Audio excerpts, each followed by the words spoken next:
Hello. It is very strange to be sitting in this position, going to be honest. If you watch my husband's videos, I will put his stuff up here, you'll know that this is his videoing spot for all of his videos, all of his recordings that he does for clients, all of his like informational videos. He's got like the classic blue curtains, my university textbooks that make him look smart, and then a basketball for some reason. Not sure why the basketball is there.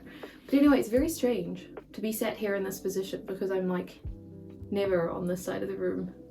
But anyway, I thought that I would film this today because normally I film in the lounge and he's currently doing his German lesson in the lounge, which is good for him, but bad for my filming. So I'm gonna leave him be, and I thought that I would steal his spot for filming.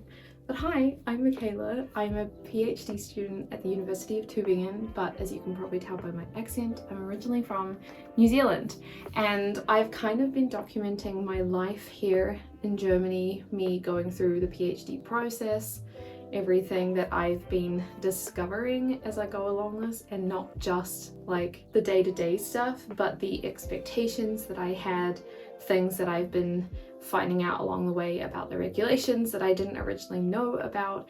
And I have now been going for 3.5 years, and I thought it's about time to do like a reflection video because I'm not at the end, but I am, as of the end of this month, which is September 2025, 1 year off my deadline. And so it's starting to not wrap up, obviously, it's definitely ramping up in terms of stuff that I have to do in the next year, but I'm at a point where I don't feel like I'm getting any new surprises. And so I thought, it's been 3.5 years, let's kind of reflect on how it's been and talk about it, because I get a lot of comments on my old videos of questions, like clarifying questions, but then also a few questions here and there that are like, oh, did you manage to finish it in time? Because I thought I was going to take 3 years to do this.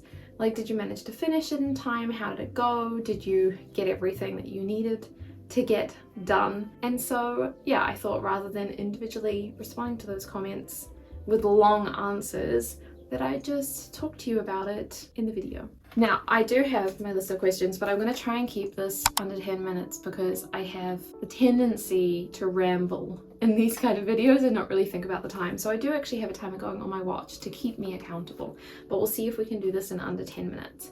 The first question, how's the PhD going?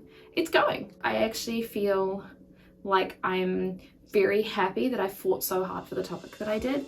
There's basically a few different ways that you can do a PhD, where you can either apply to a specific project and then you have to find a topic within the broader project theme, or you can suggest your own topic. And it's generally harder to find funding if you're doing your own topic because you really have to convince the funders of why this is a worthwhile topic. Whereas if you join a project, you kind of have to sell yourself and why you're good for the project or why you'd be a good fit and everything. I went my own project route because I just heard so many stories from people talking about how either people weren't in love with the topic that they applied to, or they just didn't really know what to do, so they randomly picked a topic and proposed it as their own project, and it might be a great topic, but it's not them, for lack of a better word.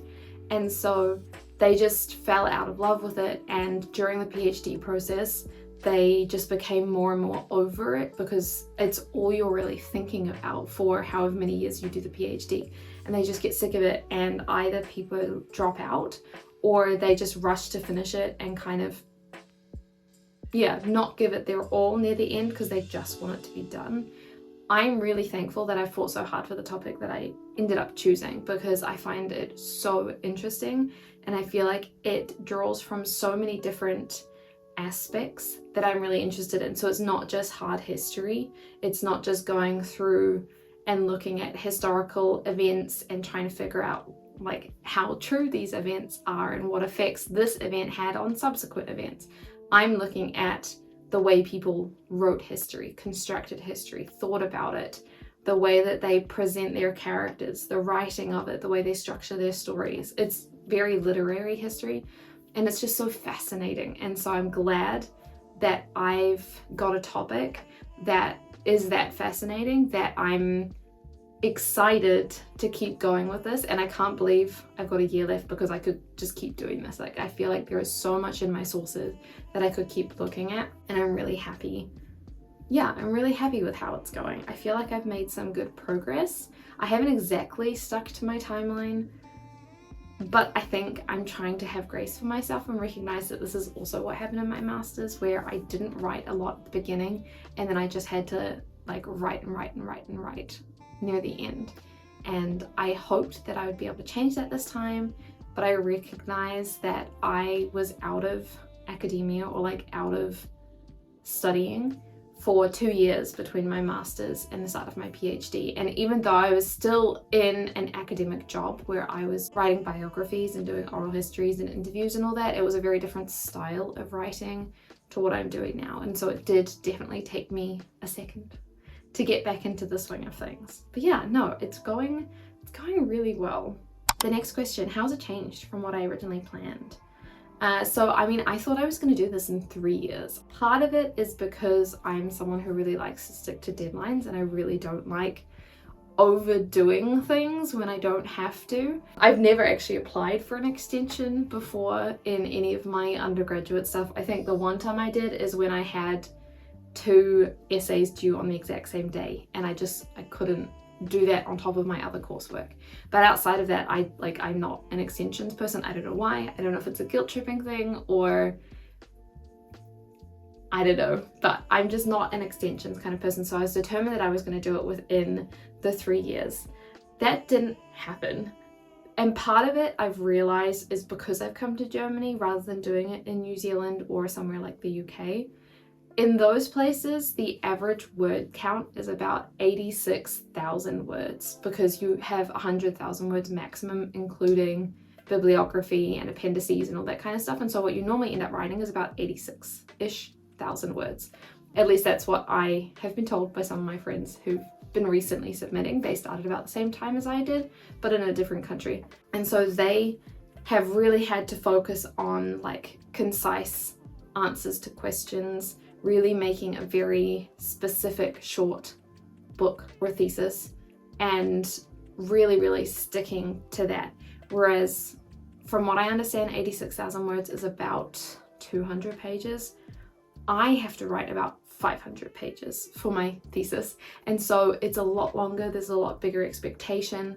They expect more, I guess, broader knowledge. Obviously they still want the depth, but they really want you to show mastery of the topic rather than the very niche topic. And so there's, I think, a lot more expectation and of the final product, and so they expect you to take longer. Like it's very abnormal for someone to do a German PhD in 3 years in my field. I have recently heard about someone in biology who has much smaller requirements than I do.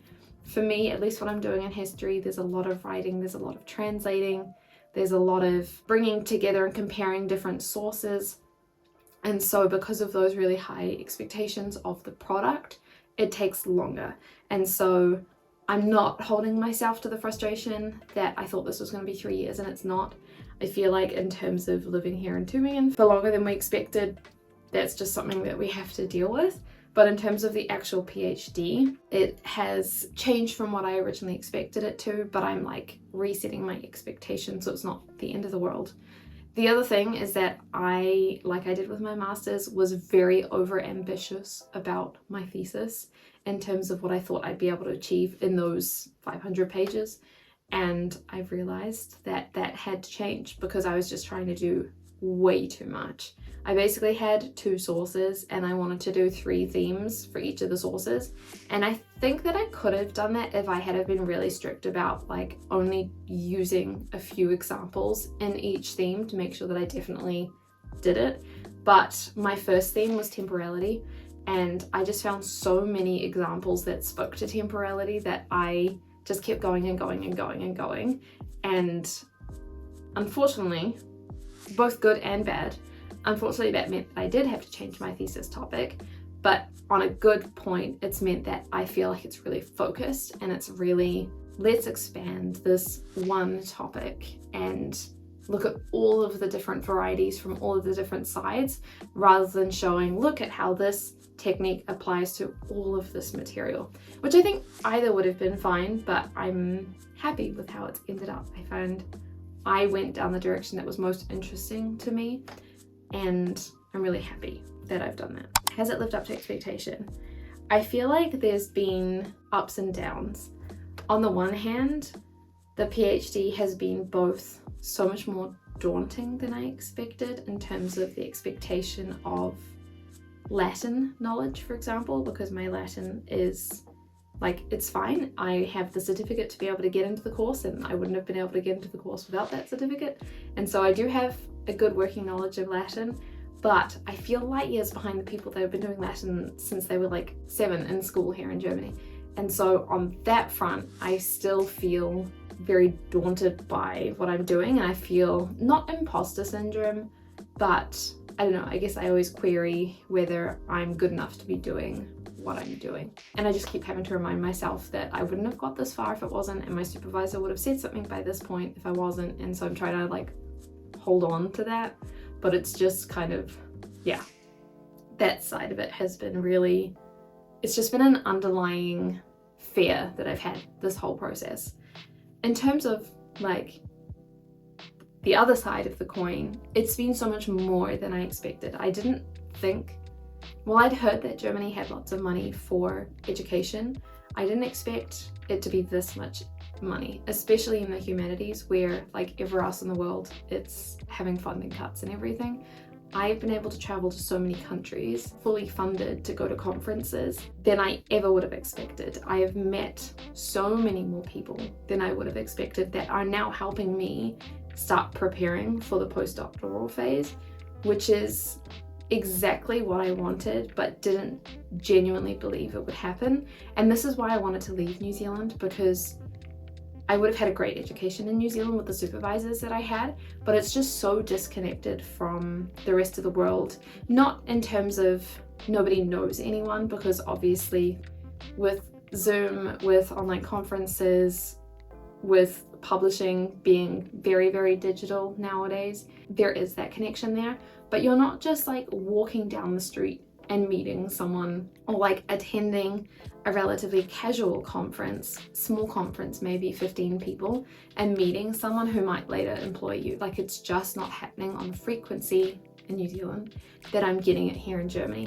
And so I feel like on that level, it's been so much more than I ever anticipated. I don't ever think I considered this aspect of the PhD when I considered coming here. Like I wanted to come here for the German education, for my specific supervisors, but I didn't come here thinking that I was going to get all of this alongside the PhD, which I've kind of tried to take everything that I can, because I'm living in this phase where everything's paid for me right now, and I might not get this depending on where I end up for a postdoc. And so yeah, I feel like it's been really amazing having those opportunities.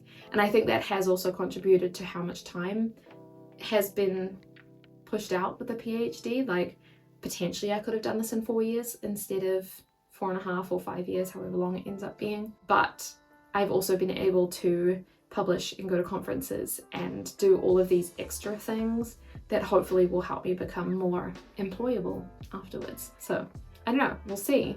But it's been so much more than I expected on that front. I guess that kind of speaks to the next question, which is what opportunities have I had / not had? I've spoken about the conferences and everything, and especially that everything is majority funded here in Germany for you. If you get into the funding scheme, obviously you can also come here completely unfunded, which is how I started, and then you do have to pay for it. Like, your department might pay for some things like conferences or things that they hold. But I've just been very fortunate with the department that I'm in. They've been really successful with funding applications, and so that's quite exciting. I also have the opportunity at the moment where I'm organising my own conference, and I really hope that that pans out. We're currently in the process of applying for funding for that, but we've had so many positive responses to people who are interested in being involved in it, which is really exciting. And so that is something that I never would have thought would have, like, I don't know, I never would have even conceived that this was a possibility during my PhD. And that's going to end up as a publication as well, or at least we're hoping that we'll publish it. And so that's yeah, quite an exciting opportunity. I haven't taught, and I guess I expected by this point that I would have done some teaching, but I've been so focused on everything else on top of the thesis, like the conferences, like the publications, that I haven't really felt like I've had the time to teach. But I have spoken to my supervisor about the fact that after I hand in, I'm basically planning on handing in just before a new semester starts. And so between the hand in and my defense, I'm not going to be doing anything. And so he was saying that I can get a teaching contract at the university, and while it doesn't pay well, it's teaching. And at this point, I know that I'm going to need to have teaching experience if I'm going to have even a shot at a interview for a permanent position later down the track. And so I need to start that at some point. And so, yeah, I guess that was one thing that I thought I would have had to have done by this point, but I haven't. What have I actually accomplished? I've kind of hinted at this a little bit in terms of traveling everywhere, publications, that kind of thing. I guess the main accomplishment that I've had is the publications, and that's something that I was really nervous about doing because the way it was kind of explained to me when I was in undergraduate and the early post-grad phase, there was a lot of hesitancy around publishing something just for the sake of publishing, because I mean, people are going to read this and they're going to judge you on it, and so you kind of want it to be good. And so that gave me the fear of, well, I never want to publish until it's like perfect. And I think I got over that a little bit, partially through being asked to write a book review, which is an amazing experience, being asked to do something. I feel like it's when someone recognizes your contribution to the field enough to ask you to weigh in your opinion on something. And I do fully understand that some of it is convenience because they just need someone who's going to do this free of charge. But that's kind of why we're in academia, like that's part of the deal, unfortunately. And I am in a phase where I'm willing to do everything that I can to try and get a job later down the track. And so being asked to do a book review was really exciting. And I actually heard back from the author of the book. She said she really, really appreciated the book review and said it was one of the first book reviews that's really thoroughly engaged with the material rather than just doing like a broad overview. So I felt really proud about that. I've also got my first chapter coming out soon. I decided to do my first publication as a chapter contribution rather than an article, just because, I don't know, I felt like it fit with the themes of the book really well. But it also was one of those things that the focus of reviews is not going to specifically be on my chapter. It's going to be like how my chapter fits into the broader thing, and I might get some feedback, but it's not like people are specifically reading my chapter to critique me. And I think for that initial publishing fear, that's kind of what I felt like I needed. And I hope I haven't shot myself in the foot with this, because everyone's saying you kind of need to come out of your PhD with an article, but I'm hoping that between everything that I'm doing with these edited book editions, with my chapter contribution, with the book review, that it kind of all combines together to be helpful rather than just coming out with a singular article. We'll see. I don't know. We'll see what happens, but I'm hoping that that's okay. And honestly, that's just what I needed to do. I could not wrap my head around doing an article, and I think it would have been fine, but I was just so nervous about it that I think this was a really good step to help me overcome that fear. I've also written a lot of my thesis. I've completely finished all of my drafts for one source. Obviously those drafts need to be reworked, and I've already started thinking about how I'm going to be doing that and kind of reframing it, because I feel like I've come to my really core argument, but I don't really like the surrounding structure of the chapters, and so I'm going to need to be working on those next year. My aim is to finish my second source by the end of this year, and I don't know really realistically how well that's going to happen. I'm going to try at least for the end of January so that I've got the majority of next year for editing everything and putting it together. But I am a little bit behind on my second source because I took so long on my first source, and I think it's just because there was so much material. I was also trying to figure out my methodology, drafting everything up for the first time. Like it took me a long time to get into the swing of things, and now that I'm in the swing of things, I'm feeling like this is going a little bit faster.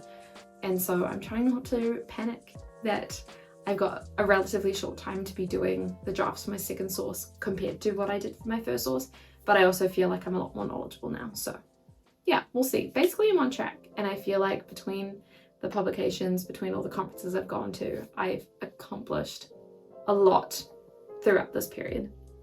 Would I recommend doing a PhD in Germany? Yeah, I think it definitely depends on who you are. Like, there's a lot less structure here.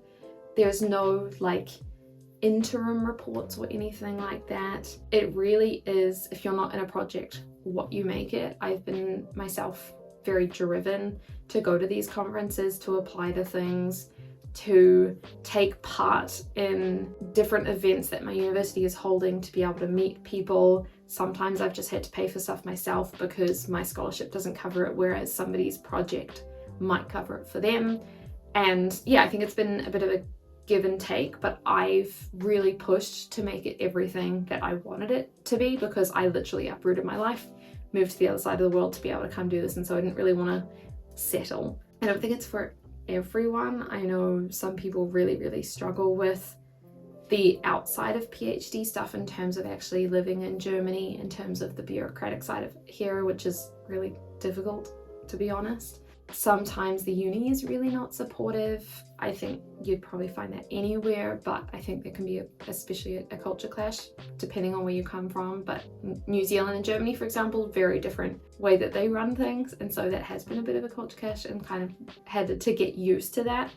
But in terms of the opportunities that I've had here, I don't think I would have had this anywhere else. I don't think I would have done nearly as many conferences, would definitely not have published as much, would not have met as many people, possibly would not have come to the conclusions that I did about certain postdocs that I want to do, probably wouldn't have been as aware about the postdoc phase.